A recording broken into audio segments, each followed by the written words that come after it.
Blog Talk Radio. Hello, everyone in franchise world. My name is Paul Segreto, and this is Franchise Today. Today is Wednesday, January 4th, 2017, and I'm proud to say the 8th year of Franchise Today on the air on Blog Talk Radio. And joining me is my ever-popular, infamous co-host, Stan Friedman. You must have me confused with someone else, Paul. Hey, buddy. Happy New Year. Yeah, New Year. Yep, Happy New Year, Happy Hanukkah, Merry Christmas, and everything else in between.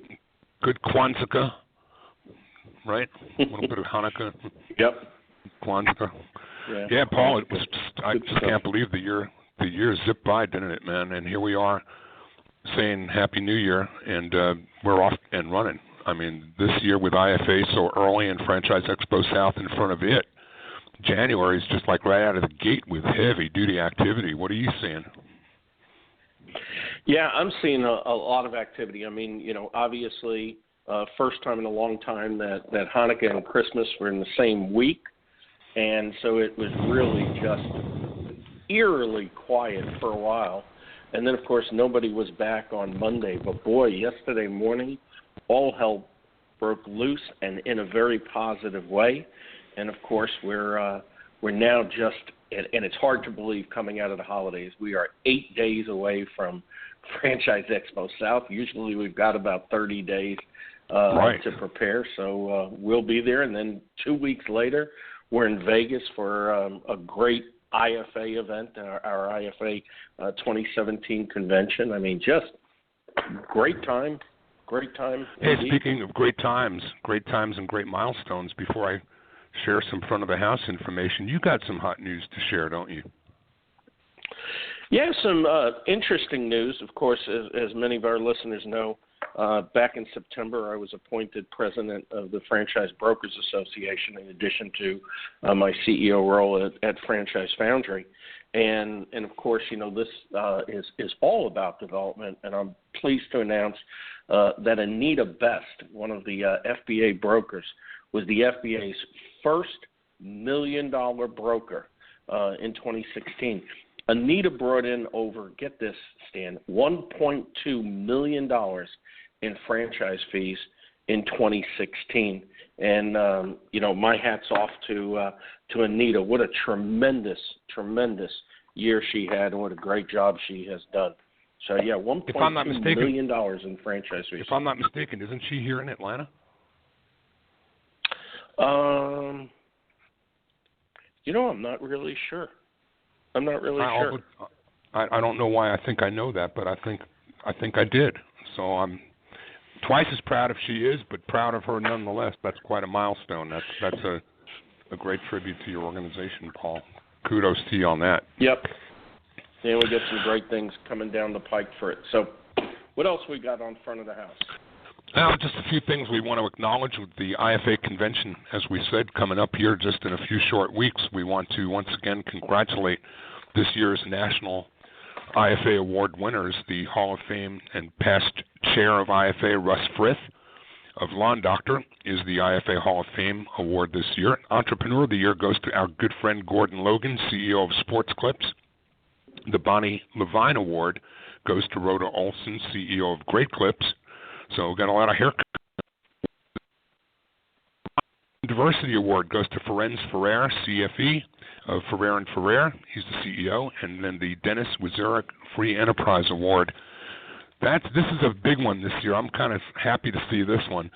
Former IFA President and CEO Matt Shea will be accepting that award. Yeah, of course, as most of us know, Matt's now the President and CEO of the National Retail Federation. So congratulations to one and all.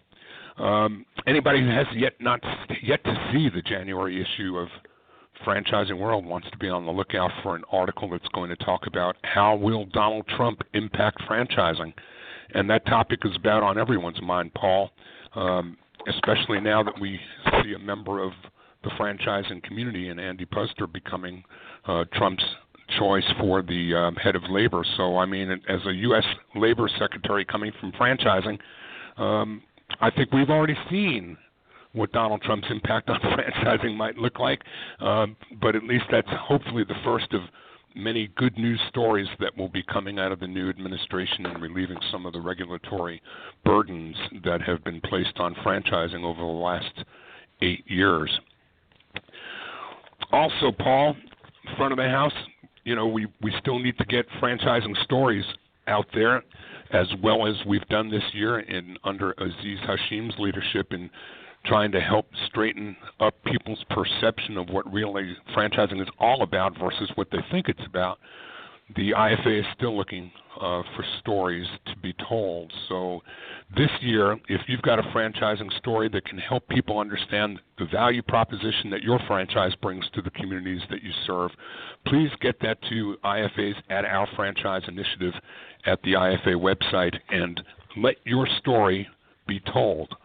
Also want to congratulate DLA Piper one more time for being the Franchise Law Firm of the Year in 2016, according to U.S. News and World Report. So congratulations to all of our friends at DLA Piper.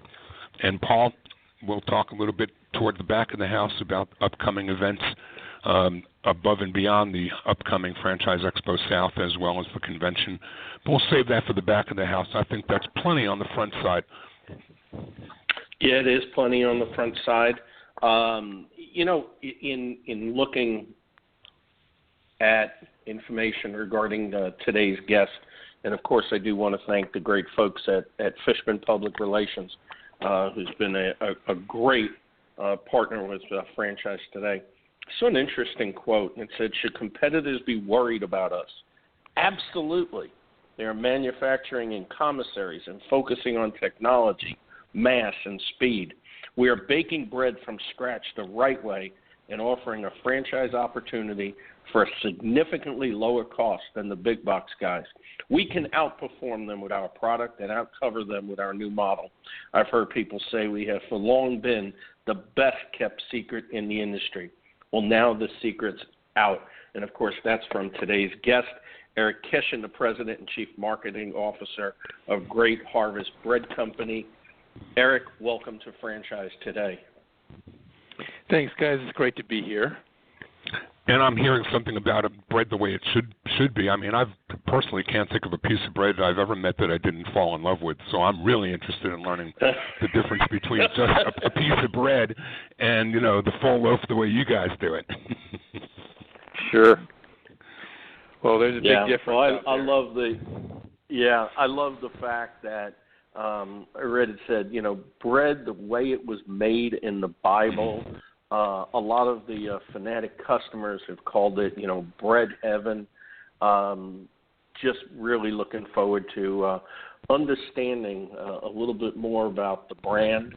So why don't you, before we jump into the brand, why don't you take us, way back, agency days, tell us, how you kind of worked your way through from the agency into getting into the bread business.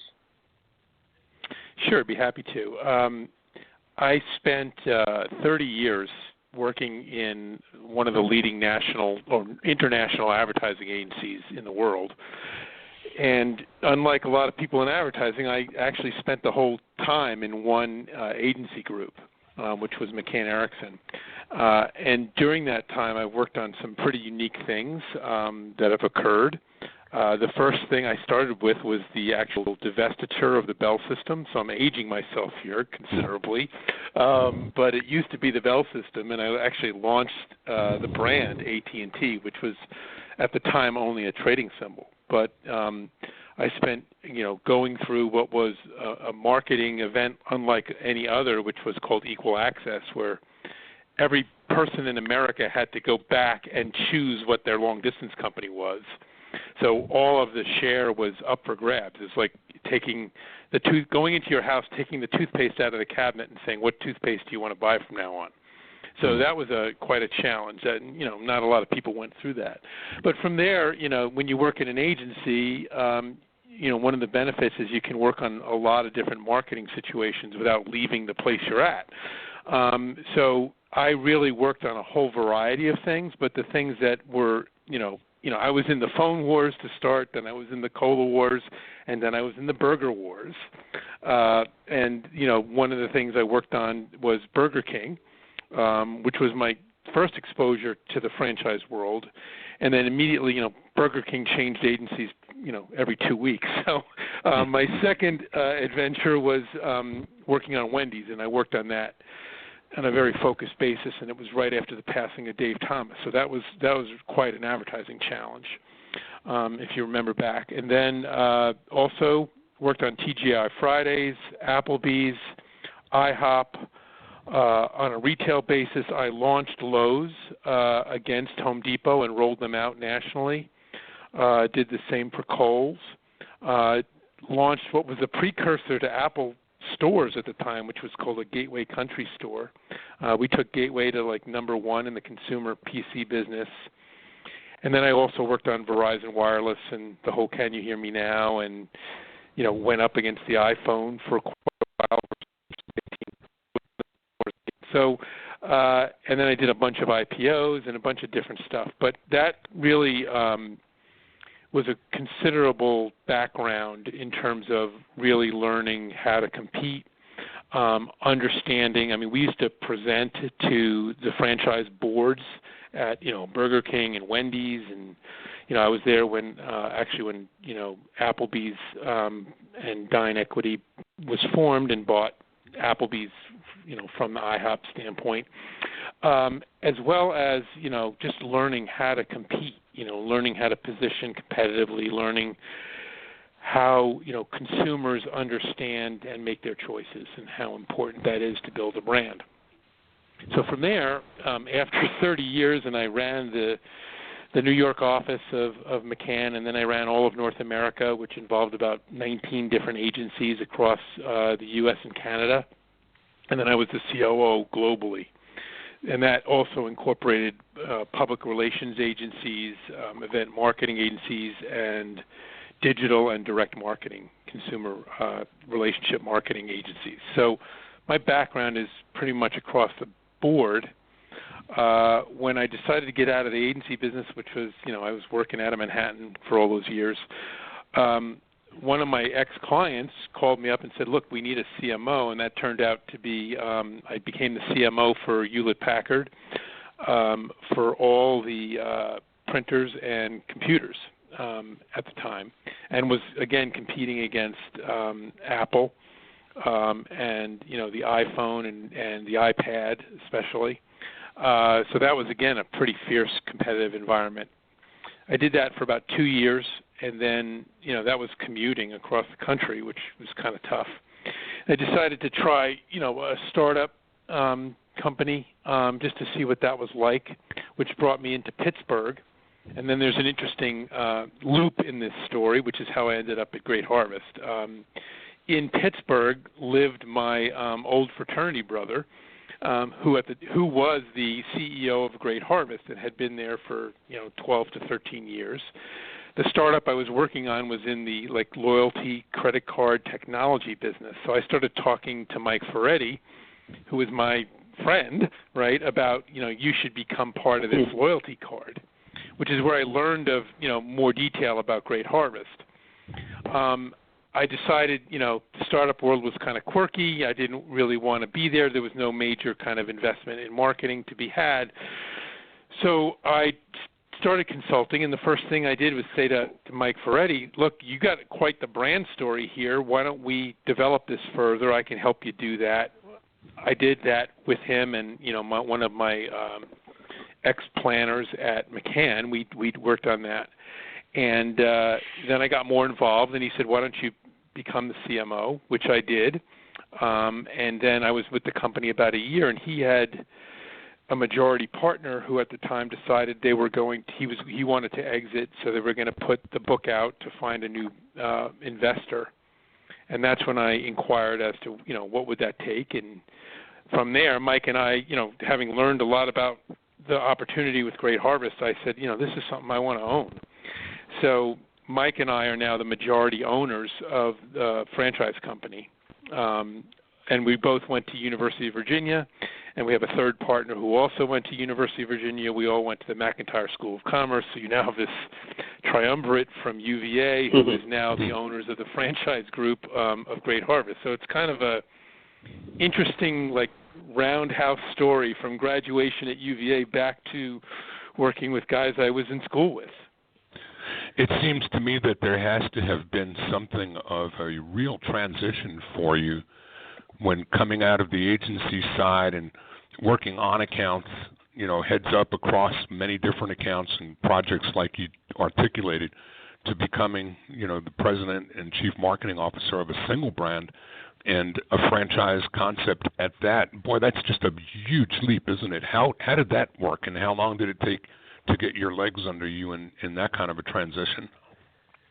Well, I think one of the things that we always strove for at the agency I was at was to do things that worked, for our clients. Now, you're dealing with that on a macro level, and, I could be dealing with, $50, $100, $200 million advertising budgets, but the principle still held, that you wanted to do right by your client. And in this case, my clients became small business owners because, as we talk about Great Harvest, the way it has grown up is starting-wise has pretty much been, single store ownership.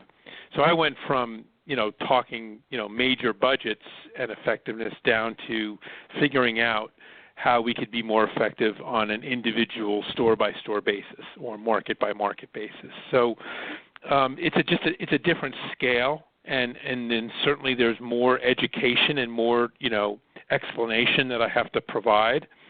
But, there's nothing like, having a vested interest in, A, owning something yourself, and B, understanding that the people you're talking to are owners. That's their money that you're talking about. And we, our franchise right now does not have any sort of required marketing fee.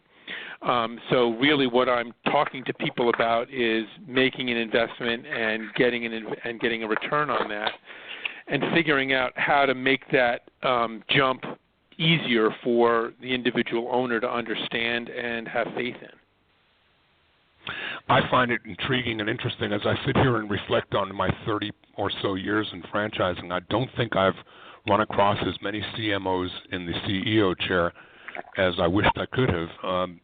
I know that at one point I had a very short stint with a company where a chief marketing, in fact, he was a bread guy. You may even know him. John Jameson was my CEO at Maggie Moo's, and he came out of St. Louis into Panera Bread. But the approach that John took as a CEO to a franchise company was refreshing to me, because the results orientation that you're talking about wasn't so much on the P&L or just in terms of financial performance, but with a marketing mentality. He thought through everything from the eyes of the franchisee, from the front line, from unit economics back. And I don't know that you get that as much from people that just have financial backgrounds or general management backgrounds so much as you would from somebody that comes from the marketing side of the business. What do you think? Yeah, I mean, I think my approach has always been, you have to understand first what is the proposition that you're going to build that is going to bring consumers through the door. And, you need to have a brand platform. You need to have not just like a campaign. You really need to stand for something and be true to that and be consistent about that. And then you also have to understand, a lot of my time was actually spent in B2B marketing, like on AT&T. One of the things there is, you always want, the thing we always operated against is you have to answer the question, what's in it for me?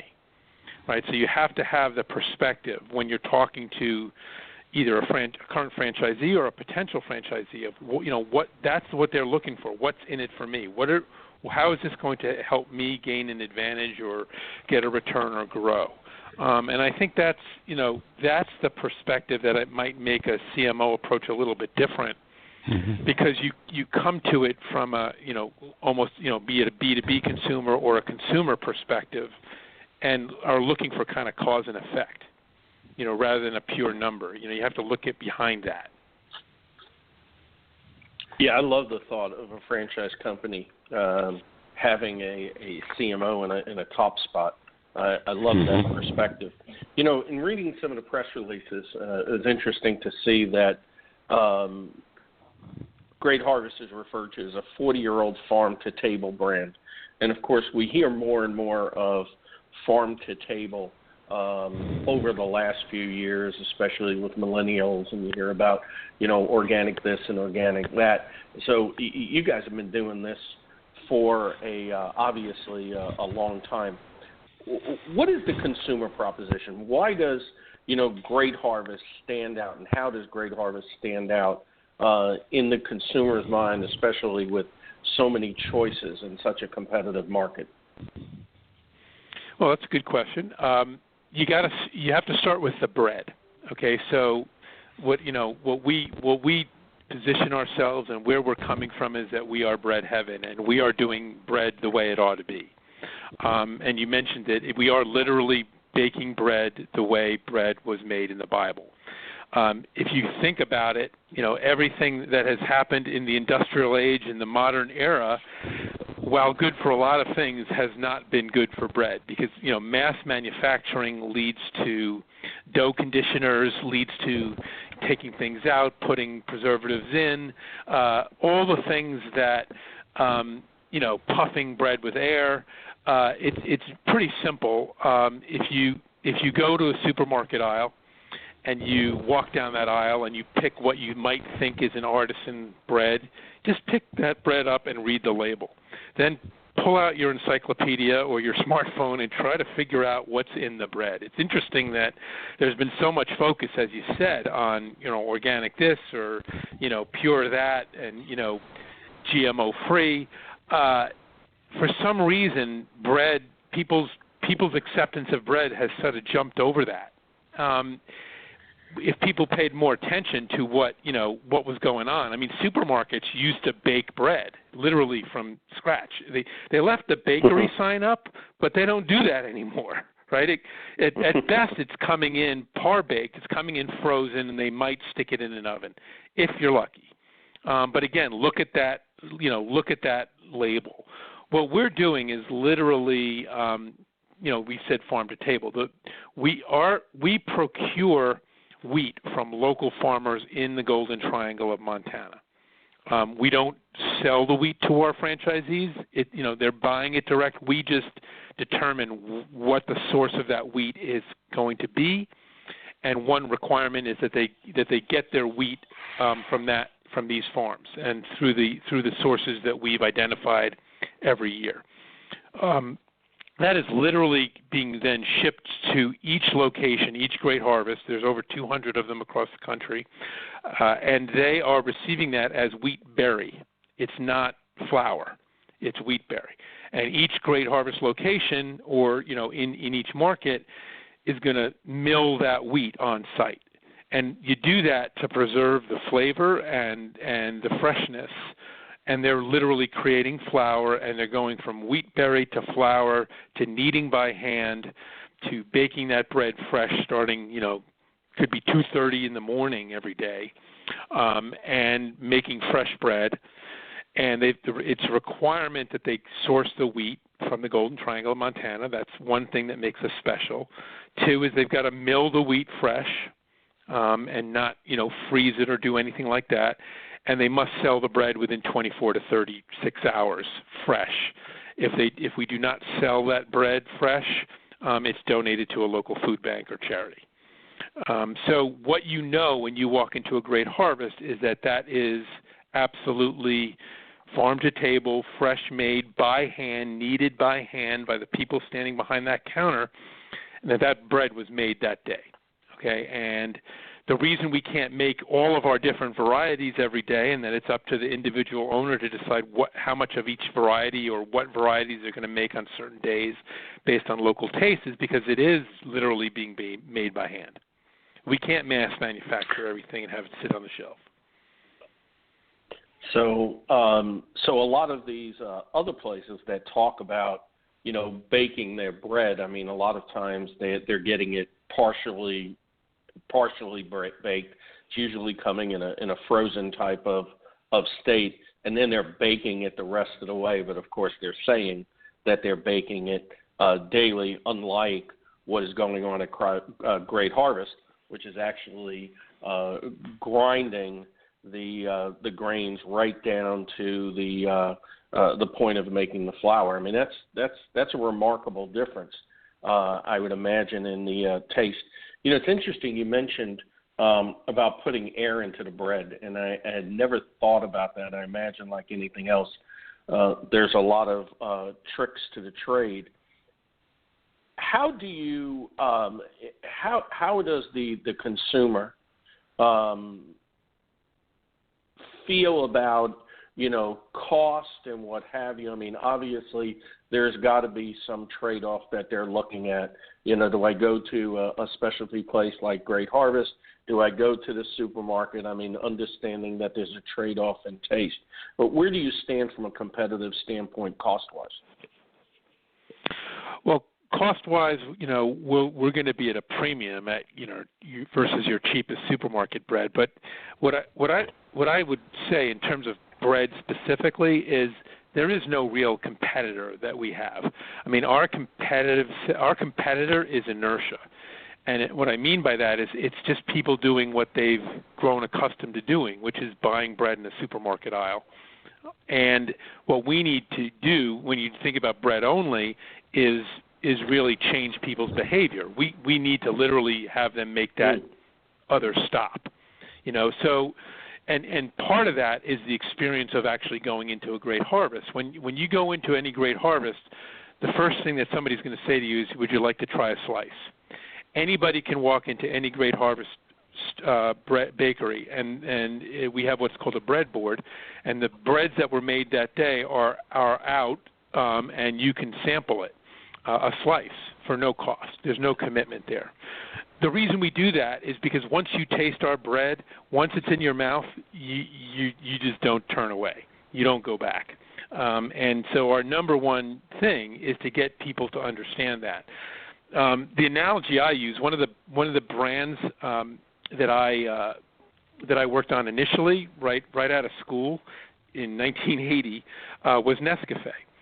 And if you asked people in 1980, okay, will you stand online for 15 minutes, okay, and pay $4.50 for a cup of coffee and order in a language you never heard of, will you do that? They would have laughed you out of the room, right? But somehow, you know, Starbucks created not just a brand, but a culture around their whole experience. And that's what we're trying to do now, because we're evolving. You know, we started as a bread-only store, as a bakery. That evolved to do, you know, some stores, you know, in their square footage could then evolve to sandwiches and serve fresh-made sandwiches, but it was takeout. But now our base model store is a bakery cafe. And part of the reason to do that is because if you think, again, from a marketing perspective, the points you were raising earlier, getting a behavior change, getting somebody to make an additional stop versus going to the supermarket, that's a harder thing to do than to actually, you know, if you serve sandwiches and what makes a sandwich is bread. Otherwise, you have protein, right? So if you can start to create a culture where people are curating the outside of the sandwich with what kind of bread it is to what's the inside, and when you do that correctly, it's like curating a wine to a meal. The experience is just something people haven't had.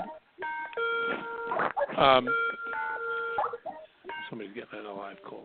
I think it's somebody calling in an order. Yeah. So anyway, the experience there, you know, the reason we've evolved to become a bakery cafe is because we can break into somebody's lunch rotation and have them experience our bread on a sandwich. That is not a big barrier of entry, right? A behavior change is much more difficult in the marketing world, right, to get an additional stop. But to say, I'm going to go here to lunch this time instead of here, that's an easier thing to overcome. And same thing with breakfast sandwiches right out of the oven, hot, you know, and made from scratch and real. You know, breakfast is a little bit more location-oriented, but that's really the secret to getting more people to experience our bread. And the bottom line is America loves bread. I mean, you heard Oprah say it about 15 times in her Weight Watchers commercial. This is not changed, right? You know, we've lived through the Atkins diet and the no-carb diet and the gluten-free thing. And guess what? People are still loving bread. And if you can serve an amazing sandwich because of the bread, that's our point of difference. That, you know, we're not just, it's not a toss away as to what bread you want with your sandwich. Sure. Stan, it sounds like this would be a great experience, you know, walking in. I could sense it right now. I could smell the bread. I wish I had some of it in front of me right now with some butter and some cream cheese, and I'd be ready to dive right in. I guarantee you that. I could smell it right now. Well, you guys are in Atlanta. If you're in Atlanta, I can tell you where to go. Johns Creek, Alpharetta, and Marietta. I'm on your website right now. Hey, you're listening to Franchise Today. I'm Stan Friedman, along with Paul Segreto. We're talking today with Great Harvest Bread Company President and Chief Marketing Officer Eric Keshin. Franchise Today is brought to you by the Franchise Foundry, where their team of professionals has been bringing emerging brands to market for more than 30 years with healthy, sustainable growth, the kind of growth that comes from experience. The Franchise Foundry provides their clients with coaching and consulting. They utilize a hybrid approach that fosters more effective solutions for the corporate teams and for the franchisees. Franchise Foundry is rich in practical, hands-on experience and expertise in general business management, operational, and change management, and they're skilled and proficient in digital marketing, franchise recruitment, and development. The Franchise Foundry can also assist you with creating roadmaps for potential mergers and acquisitions and for the guidance needed to navigate those courses. Learn more about Paul Segreto and the Franchise Foundry, along with their expanding list of clients, at www.franchisefoundry.com. Franchise Today also brought to you by FRM Solutions, offering best-in-class CRM and document management software designed specifically for franchising. FRM, the only CRM tool built for franchising that enables you to manage and store text messages as well as email. FRM also enables simple collaborative communications between you and your prospective and existing franchisees. Make today the day you give FRM a look, and start 2017 assured that all of your candidates and franchisee correspondence, including text messaging, sent and received by anyone on your team, is permanently tracked and stored in candidate and franchisee records. FRM Solutions, completely integrated with Outlook, whether you come from the cloud or from the Outlook inbox. No long-term contracts, no excuses, just solutions. Find them on the web at frmsolutions.com.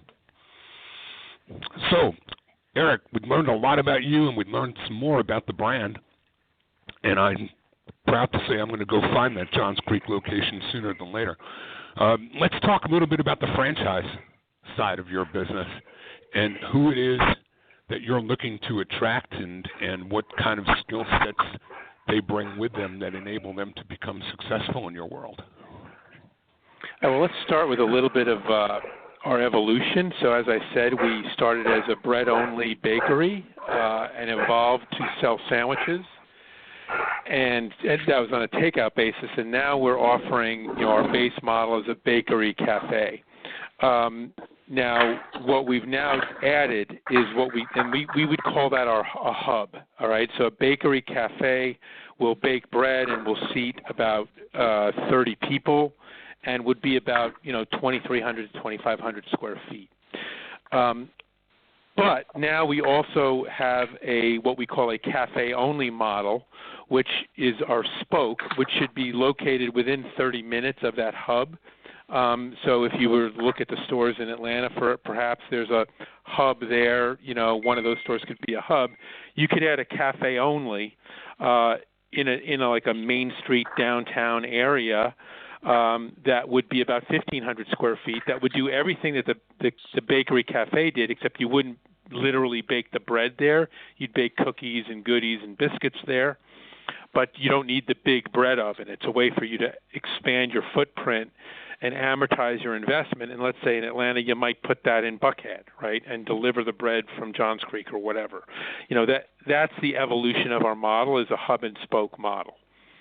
So that's, as we start to think about, we typically were selling to, one-store owners who are, basically buying their career. Now we're evolving to look for multi-store ownership and for people who want to own a territory, want to own multiple stores and cover a territory. And I think ideally it might be somebody who already owns like a McDonald's or, an Applebee's, or has a brand that they own in the territory. They want to stay in that territory, but they want to go into a different, brand. And that's where the big opportunity is. So if you guys will play with me for a second, I want to give you a little quiz. Is that okay? Fire away. All right. So who is McDonald's main competitor? Could be Toys R Us. I think McDonald's probably distributes more toys than any other toy store in the country. Well, I'm looking for the simple answer here, guys. Don't give this deep thought. All right. Well, simple answers, Paul. Paul, you go for the simple answer. Burger King. Well, I would okay. have to say, Burger King. Okay. Okay. All right. Who is KFC's main competitor? Popeyes. Just give me the fastest answer you can. Who's Home Depot's competitor? Lowe's. Okay. Yeah. Who's Coke's competitor? Pepsi. Okay. Who's Chipotle's competitor? Freebirds. Okay. Who's Panera's competitor? Long pause. Long pause. Well, there, my friends, is the opportunity. Yeah. Okay. I get your point. If you are owning, if you own a franchise in your area, and you want to own another brand, think about how well Panera is doing. And one of the reasons is it's they don't have a competitor. Right. They don't have any direct competitor. Well, that direct competitor is here, and it's been here for 40 years. So we're a new brand and a new model, but we're also an established brand that has a unique point of difference. And that's really the story in a nutshell. And then when you not that we're competing directly for who's going to want to own a Panera, because you've got to own a Panera. I believe you have to own multiple Paneras based on what I see in their FDD. And we just pulled numbers from their FDD compared to our new one that was just filed yesterday. To open one Panera, on their basis, how they report it, which doesn't include their real estate build-out costs, is over $1 million. It's $1,059,000. That's how they report it. You can open 5 Great Harvests for $958,505. All right, and the difference is, obviously, we have a smaller footprint, which also means we're going to compete and be in a different area.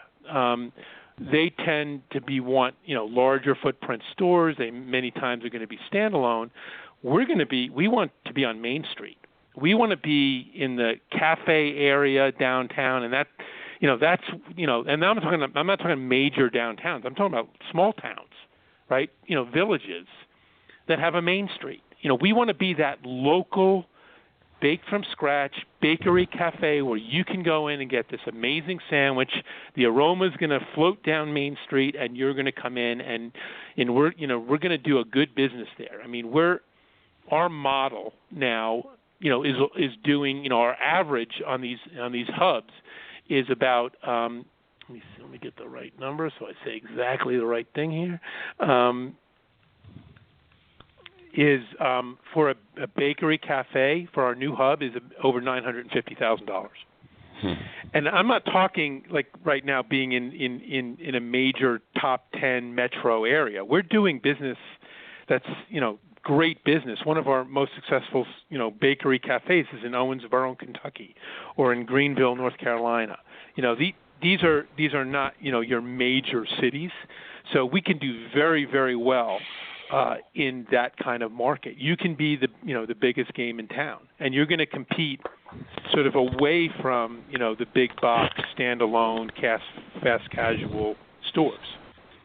And when you talked about area development, to further define that, are you talking about bringing in an operator to open and operate multiple units, or are you talking more sub-franchise where they participate in supporting the units that are sold? No, I think a multiple unit operator. Good. Yeah. I mean, we want somebody to good. own multiple units, because if they're, in other words, they're baking the bread, they're going to supply their own stores with bread to the cafes. So you can, I've mapped out, one of our big area of focus is the Northeast. Because we don't have a lot of penetration in the Northeast. It's the most densely populated area. It has high income, and I think more importantly, given sort of the age of the communities, it's very town centric. So if you look at Long Island, you're looking at harbor towns, on the North Shore and the South Shore, or you go up even to Maine, right? You go right up that coast. It's a harbor, it's a town mentality, and we do very well as a part of a community because our owners are literally baking that bread from scratch right across the counter from you. And there's a huge opportunity in the Northeast. I mean, if you look at Fairfield County, you look at Westchester County, North Jersey, Philadelphia area, Princeton, you can basically draw a circle from Baltimore up to Hartford, outside of Hartford, out to Boston, up to Burlington, Vermont, back to Rochester, New York, and down to Pittsburgh and back to Baltimore, and we are wide open in there, in the middle there. Wow. And that includes New York City. When we talk about multi-unit development and talk about an area, explain a little bit about what you've recently announced as a hub and spoke bakery cafe franchise opportunity. Sure.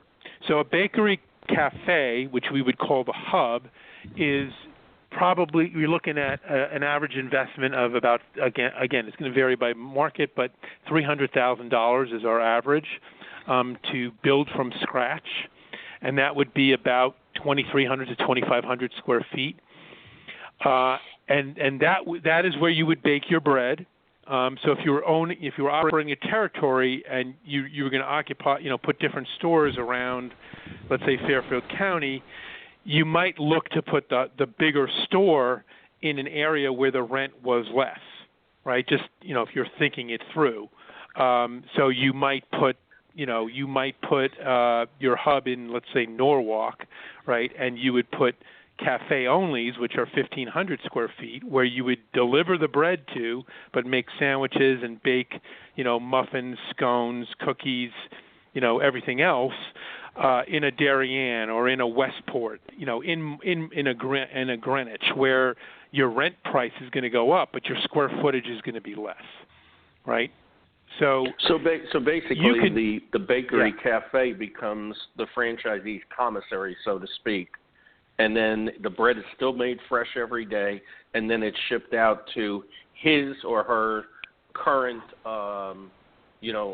locations that are just cafe only.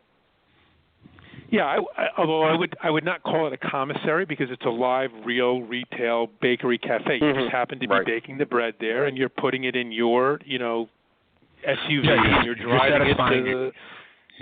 You're satisfying your customer base at that location and then pushing product out to your other satellites, if you will, that are not baking on their own. Right, and you own those. Or, we can have a relationship where you supply, so some of our existing owners might not, want to open a cafe, but what we would suggest and what we've modeled is they can sell part of their territory and allow somebody else to own that cafe as long as the bread is coming from them. That's our requirement. They've got to have that bread being made fresh locally. So we talked about owners of other perhaps food-centric businesses that would not be so close to your type of menu as to be concerns with prior exclusion clauses from their existing franchisees. What other walks of life will you look for a model franchisee to be coming from and skill sets that they bring with them are what? Well, I think multi-store management and an approach to that would be helpful, because I don't think it necessarily has to be in the food business, because we can certainly provide all the training that's necessary. Somebody, if they were opening a hub in 4 spokes, they probably have the business acumen to know that they're going to hire a manager or a general manager to oversee that operation. So it's a business mindset coming to it as an investment. But I'm going to own these, I know from my Wendy's experience that, a lot of these people aren't necessarily, these major owners of franchisees that own 5 or 6 stores in a territory are doing it from a business proposition basis, and they're making the right business decisions as to who helps them manage those stores. I mean, I dealt with those, people all the time. So that I think that's what we're looking for. We're still going to sell to individual store owners. There are towns out there that just aren't going to support multi-stores, and we still have the model that exists, and that will still do very, very well and let somebody, have a living, make a living doing this, and have a very strong family life. I mean, a lot of the people we have sold to in the past did so because of the hours, where you put your focus, and it still lets them watch their kids grow up and experience it. Yep, quality of life is definitely quality of life important. is a big one. Yep.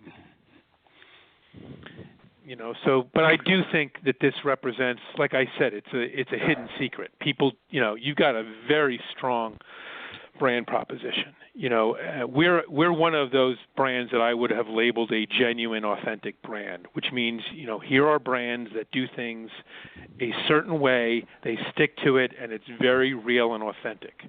Coca-Cola, there is literally a secret formula for brand Coca-Cola locked in a vault in Atlanta.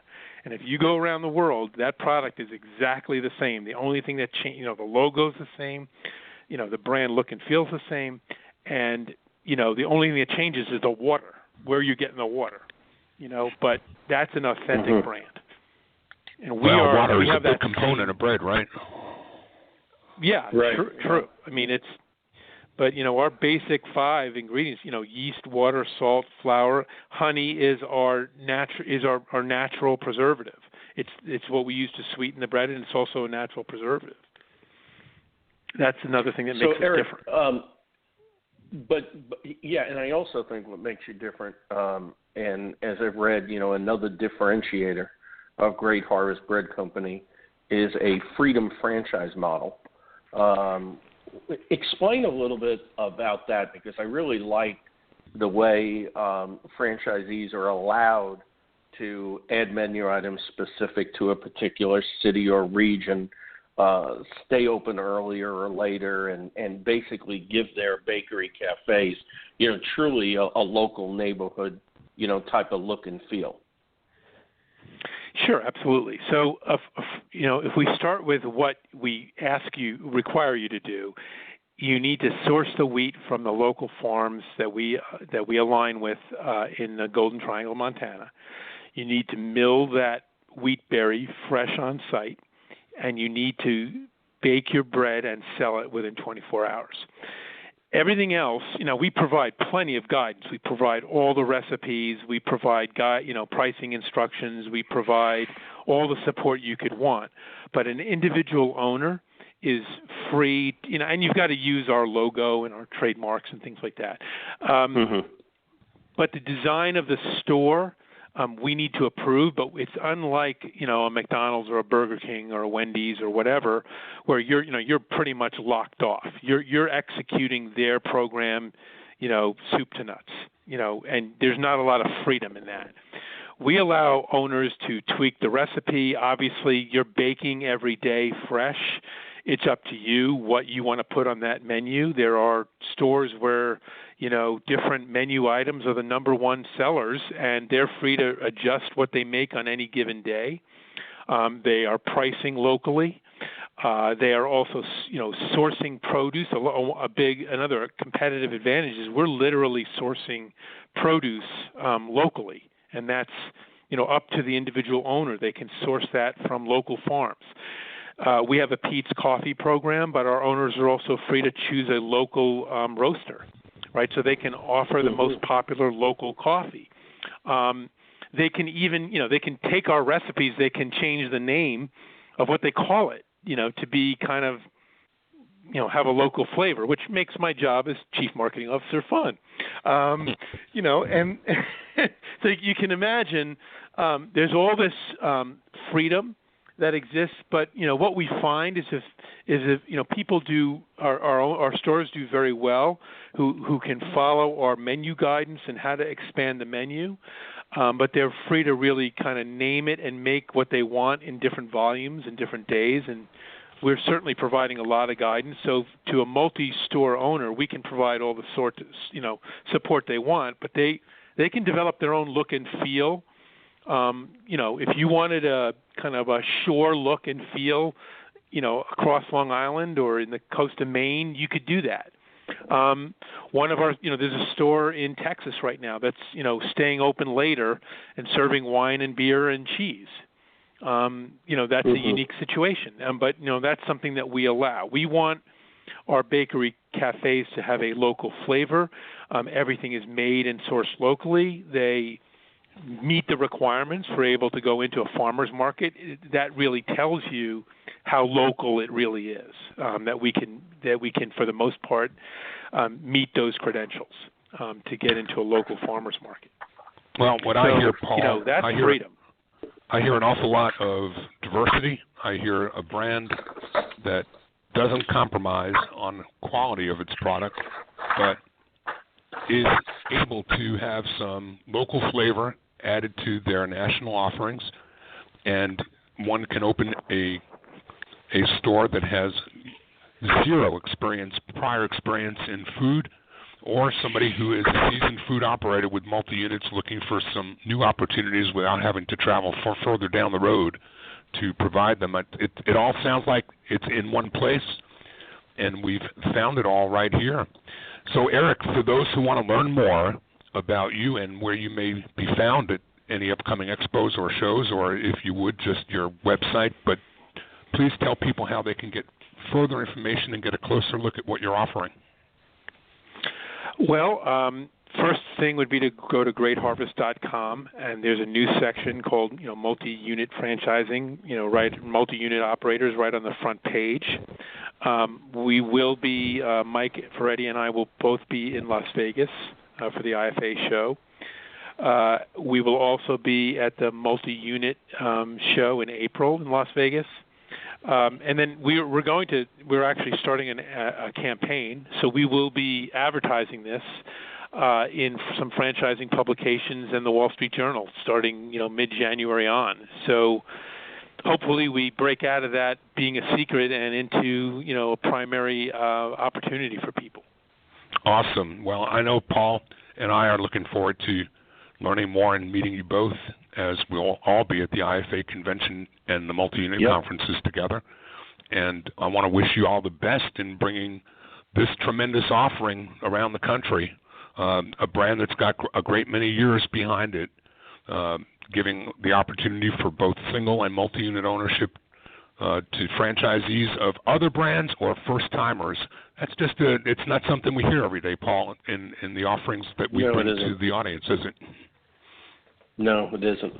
Eric, I also want to thank you for being with us today and helping us launch our 8th year of Franchise Today. Thank you very much. Well, congratulations on that, and I appreciate the opportunity. Thank you so much, Eric. Thank you. Okay, thank you. Hey, Stan, we've got an important event coming up in, in approximately an hour. Yeah, that'll be 1 o'clock Central Standard Time, 2 o'clock Eastern Time. And it's a franchise registry webinar being put on by our friends at FranData.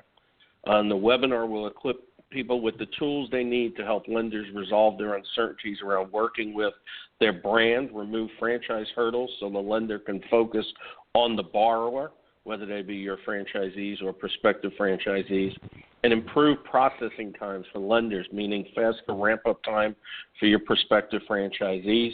The webinar is going to be quite intense, talking about the lender's perspective as well as franchisor action items.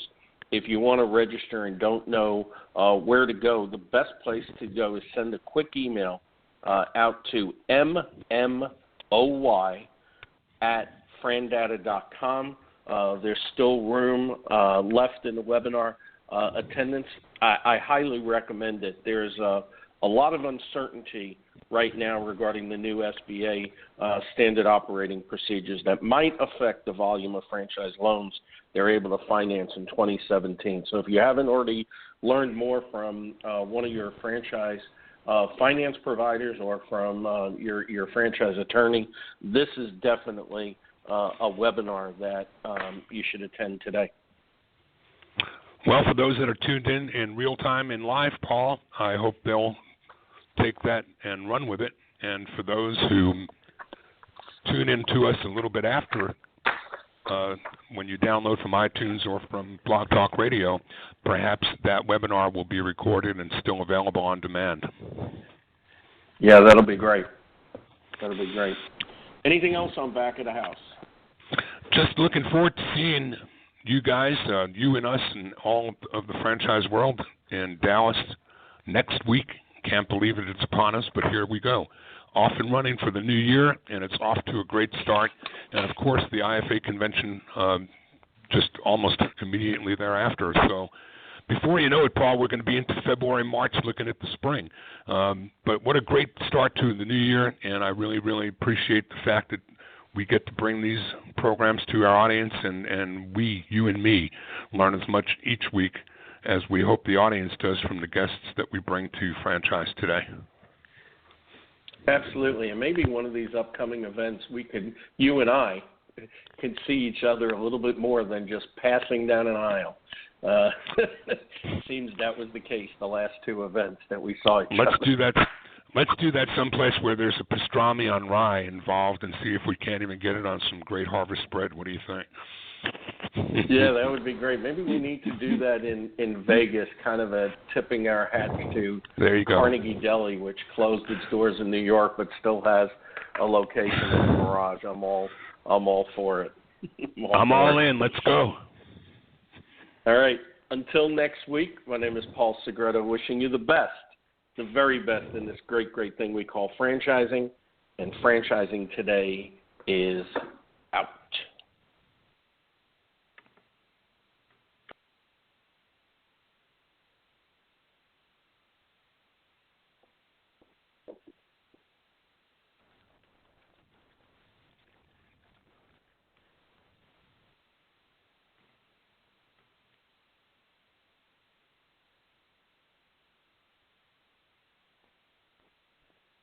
When it's PCS time, you know the drill. Pack, research the new base, get the kids in school, because family supports family. At American Public University, we support military families with flexible, affordable online education that moves with you. As a military spouse, your tuition rate is the same as your partner's, just $250 per credit hour. American Public University, education that moves with you. Learn more at apu.apus.edu/military.